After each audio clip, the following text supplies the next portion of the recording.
My name is Christy. I am currently 31 years old and working remotely from my parents' house, where I perform my daily duties. I do not have a boyfriend at the moment, and my family consists of my parents and my brother, who got married last year. For a long time, I believed that my brother and his new wife, Jana, were living happily. However, recently Jana has started visiting our house frequently. For her, this house is her in-laws, and I initially thought she might be nervous about how to interact during her first visit. However, she seemed very relaxed and showed no signs of nervousness. On the other hand, I am always captivated by Jana's beauty and her confident demeanor, which makes me feel nervous. Jana treats me like her own sister, speaking openly and directly without hesitation. One day she asked me, "Christy, I heard you don't have a boyfriend. Why don't you have a partner? Are you uncomfortable around men?" I responded, "It's not like that, but I'm busy with work and don't have many opportunities to meet people. Because I work remotely, my chances to meet men are very limited, and I do not have time to participate in mixers or use matchmaking services." After hearing my reply, Jana nodded thoughtfully and said, "The lack of opportunities is a big problem. If an appropriate person appears, I would like to offer advice on makeup and fashion to enhance your charm. Jana cares for me as if she were my real sister, showing a willingness to support and encourage changes in my life. I am always deeply grateful for her warm consideration and supportive words. First, it's important to break away from your current plain style and practice going out, improving your makeup and fashion sense when you have a chance to meet an attractive man. Christy, you first need to possess the basic elements that make people like you," Jana suggested. "Ah," I sighed deeply. Her mention of the basics of being liked specifically refers to the style of my appearance. During remote work, I often use a bandana to keep my bangs in place for better concentration, and since I spend a lot of time at home, I rarely wear makeup. I just focus on moisturizing. As there is little need for me to go out, I usually wear comfortable loungewear at home. It's unimaginable for me to go out in this style. Therefore, since Jana only sees me at home, there might be a misunderstanding about how I appear when I go out. In reality, at my brother's wedding and other official family gatherings, I have always made sure to wear appropriate makeup and clothing. However, it seems that Jana has completely forgotten about these efforts of mine. "Let's start by checking out your closet," Christy, Jana exclaimed. She then entered my room without hesitation and began thoroughly inspecting my closet. I hesitated for a moment about stopping her, but feeling that her actions were all well-intentioned, I ultimately decided to just observe. I don't own many clothes, but I am selective about my purchases, ensuring they fit my style. My favorite brand of clothing is neatly stored in my closet, which surprised Jana when she saw how organized it was. "Wow. I didn't expect you to have such nice clothes. Oh, and your makeup items are top-notch too. I thought these clothes from this brand were too expensive for me." As she spoke, Jana picked up each piece of clothing and opened my makeup case, exploring my room as per her interest. After about an hour, feeling that she might be overdoing it, I decided to speak up. "Jana, it's about time." She snapped back to reality at my words and said, "Oh, I got carried away looking through your clothes and makeup. I've checked everything, and it seems there's no need to buy anything new. I even took out all the winter clothes, and they are fine. Maybe you just bought the recommended makeup items without understanding them." Seeing the winter clothes scattered about, which should have been neatly stored, I sighed internally. I was a bit disappointed that Jana had no intention of tidying up, but I did not mention it. No, I choose my makeup products myself. My skin is sensitive, so I have tried various items over and over and have narrowed it down to the current items. I quietly explained. "Really? But with such high-quality makeup at your disposal, it seems you don't often go out and hence don't use makeup much, do you?" Jana pointed out. "Yes, honestly, I hardly ever put on makeup unless there's a special occasion. I only apply it when it's truly necessary," I replied. Jana seemed unsatisfied and declared strongly, "That won't do. Okay, next time I see you, I'll teach you some makeup techniques." As Jana went through my closet, dusk fell, and she finally decided to head home. I couldn't quite understand why she visited our house so often. Perhaps things weren't going well with my brother. Considering this possibility, it puzzled me deeply why she would come to our house if her relationship with my brother was indeed deteriorating. I tried to grasp Jana's intentions, but I couldn't find an answer, tilting my head in confusion. My parents warmly welcomed her frequent visits and treated her like a member of the family. This was in stark contrast to my own reaction. I couldn't hide my bewilderment. "Isn't it nice for Christy to have a big sister? We're looking forward to Jana giving you makeup lessons next time. But it's not good for Christy to rely too much on Jana," my parents said, and I nodded in agreement, but I harbored mixed feelings inside. In truth, I have never actively sought makeup advice from Jana. My life is incredibly busy right now, and I don't have the luxury to prioritize romance, handling all my makeup needs by myself. Jana's offer to teach me makeup techniques was not at my request but sprang from her own sudden idea. From past experiences, I often find myself swept up in Jana's unpredictable ideas, and while my parents interpret this as her being kind to me, I honestly wish she would refrain from repeatedly intruding into my private space, as I want to focus on my work from home.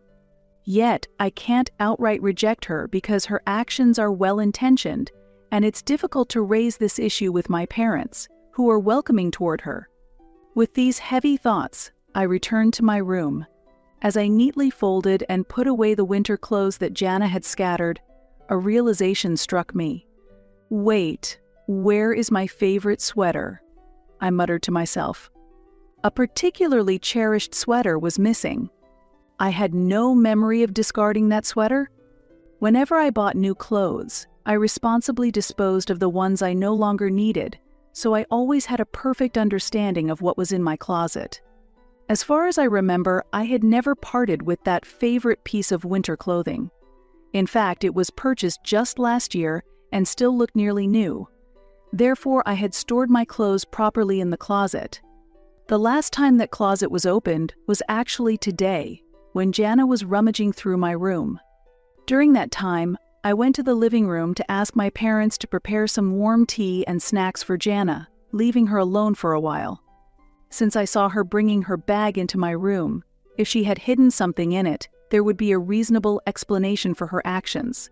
However, suddenly accusing Jana of stealing my clothes might not be believed by others. I myself don't have solid evidence that she actually took the clothes, so there's nothing I can do. While I was almost resigned to helplessly accept the situation, I decided to take precautions to avoid the same scenario in the future.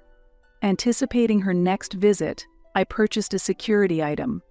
A month later, as expected, Jana visited my home and cheerfully declared, "Today, I'm holding a makeup class." She went straight to my room, began looking through my closet, and picked up a bag containing my cherished makeup tools. Next, she sat me down on the carpet in the room and began the makeup class using various cosmetics she brought. Since I had no plans to go out today after the makeup was done, I headed to the washroom to remove it. During that time, Jana told me, "I'm done here, so I'm going to leave," and started preparing to leave the room. I called out to her, "I've prepared some tea and snacks in the living room. Please eat some before you go," and confirmed that she actually left before heading to my computer. This was because I had previously installed a hidden camera in my room to prevent the same kind of situation from happening again. I turned on my computer and began checking the footage from when I was away. The video showed Jana taking makeup items from the closet and discreetly placing several items into her bag. It seemed she thought that even if she stole some nail polishes I rarely use, I wouldn't notice immediately. Watching this, I sighed in dismay and disbelief. I transferred the captured footage to my smartphone for further evidence and storage, then headed to the living room to explain what had happened to the rest of my family. Coincidentally, my brother was in the living room when I arrived, and he approached me as soon as he saw me. Our parents were out that day and not at home. Ah, Christy, it's been a while. I heard you got a makeup lesson from Jana today? Please stop relying on her.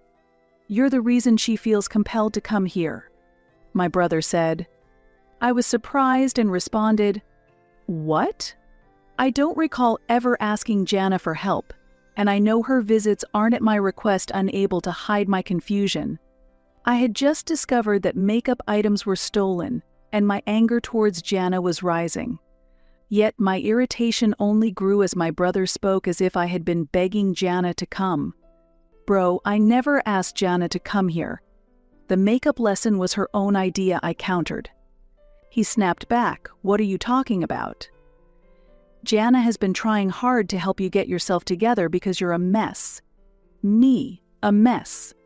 I was increasingly confused and just stood there. Then, my brother snorted coldly. I heard from our parents. All you do is play on your computer at home every day. Jana is worried about you. She told me your closet is full of expensive clothes, and you have plenty of good makeup, despite being a NEET. Where do you get so much money? You must be siphoning off our parents. We can't leave this to you anymore. That's why we're taking over the household. This was shocking news to me. My brother seemed to conclude that I was a NEET based solely on the fact that I use a computer at home. However, that's not the truth at all. I earn a solid income through my work from home, and my lack of social outings doesn't mean I'm not actively participating in society. I believed that my parents supported me and understood my situation. I was confident that they would never tell me to leave the house. So when my parents just came home, I decided to act immediately. I relayed my brother's harsh words to them and asked for their help in calming him down. However, my parents didn't immediately try to convince my brother and seemed deeply troubled. They hummed and hawed, apparently pondering something. In a state of urgency, I pressed our parents for clarity. Scott says he's going to live here, but are you really okay with that, Dad and Mom? I asked.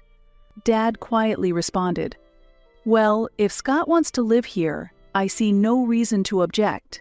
Mom seemed to agree, saying, "Indeed, Jana is a wonderful person, and it might be fun for all of us to live together in this house." Hearing these words, I was completely at a loss for words. At that moment, Scott, standing behind me, wore a triumphant expression and raised his voice. "Unlike you, a NEET who just stays at home, I actually earn money and have a wife. Nobody needs someone like you." I immediately retorted, "I am not a NEET. I work from home." However, Scott continued, dismissively, "Oh, work from home?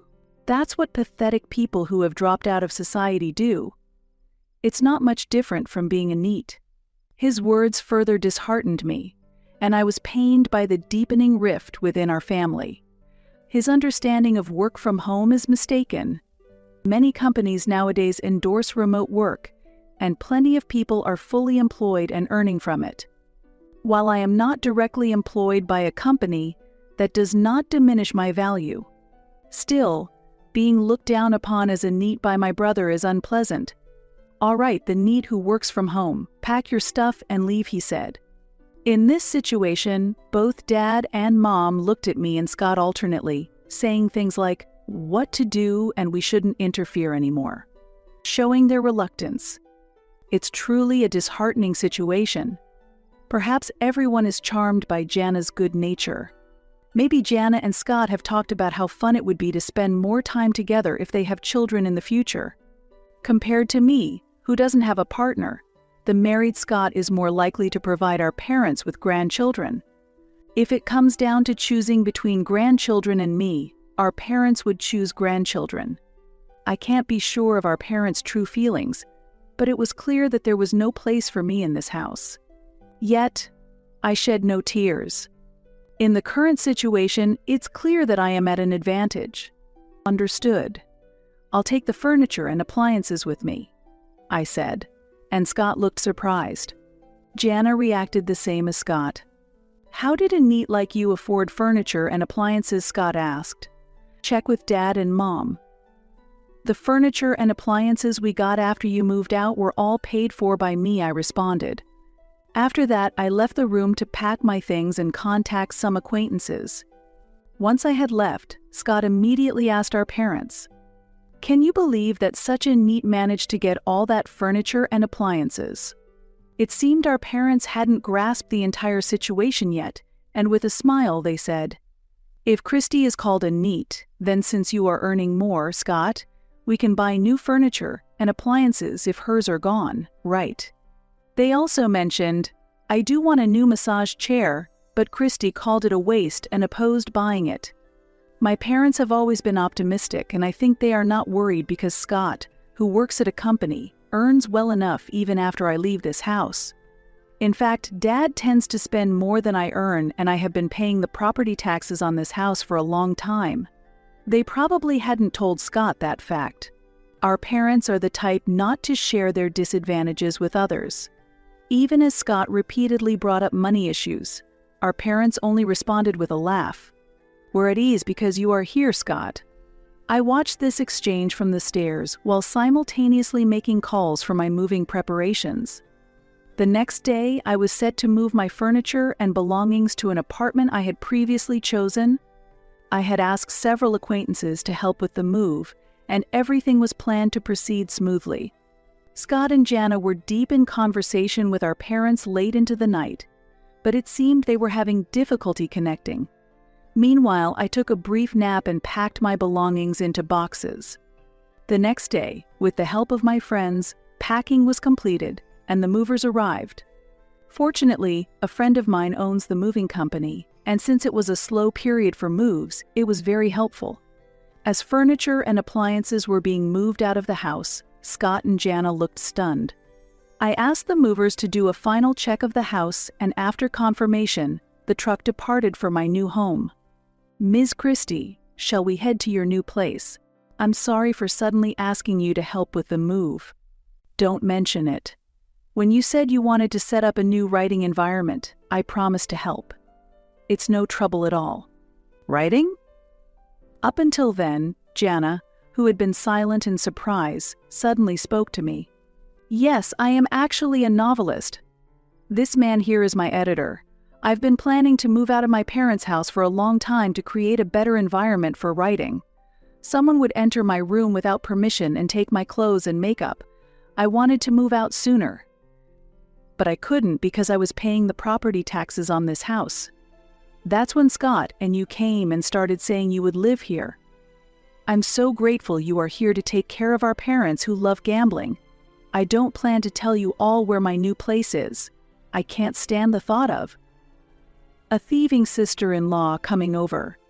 Oh, and since this house is in my name, I plan to sell it." As I spoke, I pulled out my smartphone and played a video of Jana stealing my cosmetics and putting them in her bag. Seeing this, Jana's face turned pale. My brother and parents, who were not yet aware of her stealing, then looked at her with cold eyes. "Jana, it's not what it looks like." Scott said Christy was a NEET, and it seemed so wrong that a NEET would have expensive cosmetics and clothes. I thought I was doing her a favor by taking them. Regardless of her excuses, the fact remains she stole my things, and she is a thief.